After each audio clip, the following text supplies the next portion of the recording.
it's very difficult to sell yourself on paper in documents that are maybe 60, 70 pages long, when also around price, when your meet criteria, your most economically advantageous tender puts price at 50, 60%, you know. How do we get around that in this industry? Yeah. So there's two things going on there, right? The first one is that when the shortlist has happened, and you have three documents sitting on the desk, 3 different logos, right? You're the tender assessor. And you're looking at the three. What does each of those logos say to you? What is the cognitive and emotional association that you have when you see that logo? What does it mean? Does it mean quality? Does it mean trust? Does it mean reliability? Does it mean sound lads? You know, what does it mean? Does it mean user friendly? Does it mean innovation? Does it mean sustainability? What is the one thing or the two things that logo is speaking as it sits there on the tender document? The only way to achieve that is by doing content marketing over a period of time, consistently. So building the emotional relationship with the brand before that document ever sits in front of you. It's back to the audience. Yeah. The audience that are sitting out there listening to you. I have to grow that audience first. It has to be an audience for whom my message is relevant.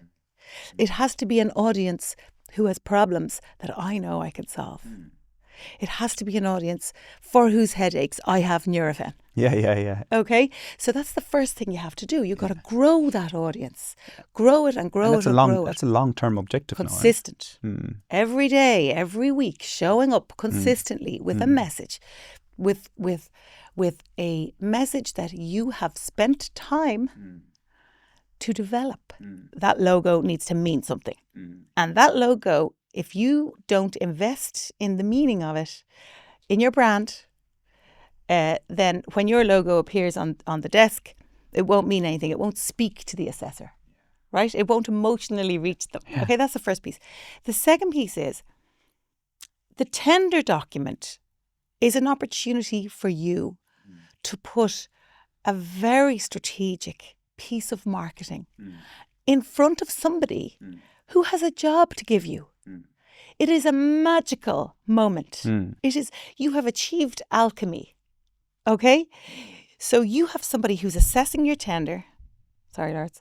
You have somebody who's assessing your tender, right? And this person has a job. Yeah. Right?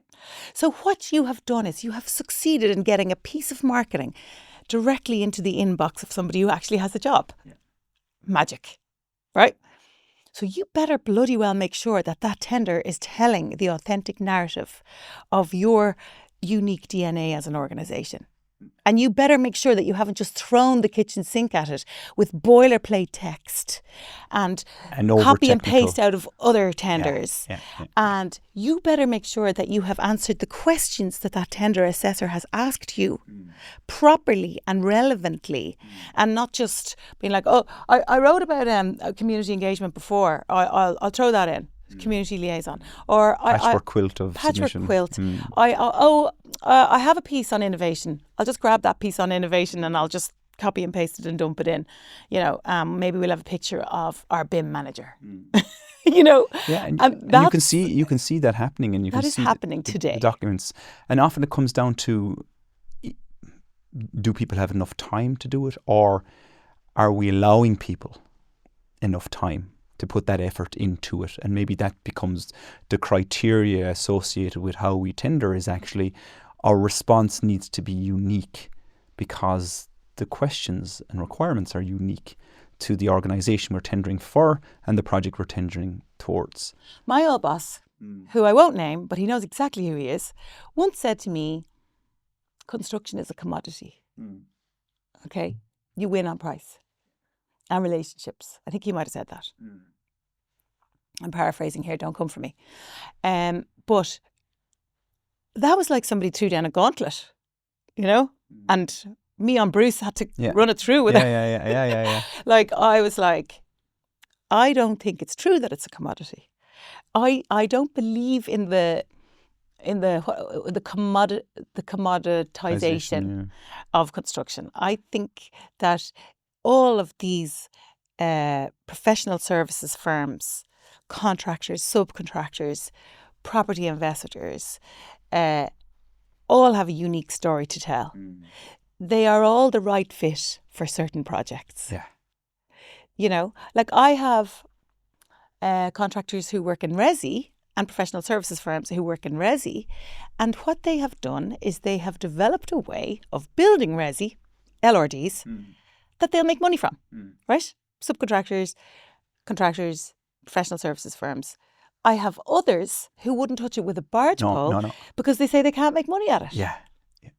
It's unique to them, unique to their process, unique to their delivery. Yeah. And that's, I think that's an interesting way to look at it, because as construction shifts and projects are getting bigger, more complex, I do think that the price actually is irrelevant. If we really want something, price is irrelevant. Okay, we can talk about affordability and all that, that's fine. But when it comes to this type of industry, because projects are so long and engagements and stakeholders are so many, and the number of unique individuals it takes to deliver, price is irrelevant. Culture is key. Personality fits becomes your focus point here, surely. And so in that opportunity of having that document in front of this individual for that short period of time for them to make a decision, it has to be more than the technical blurb you would normally come out with it. So while your QS and engineer and architect are writing the technical piece, you need a comms person, someone with very strong skills in communication, to write it so it connects with the reader. So it's a narrative that flows all the way through the document.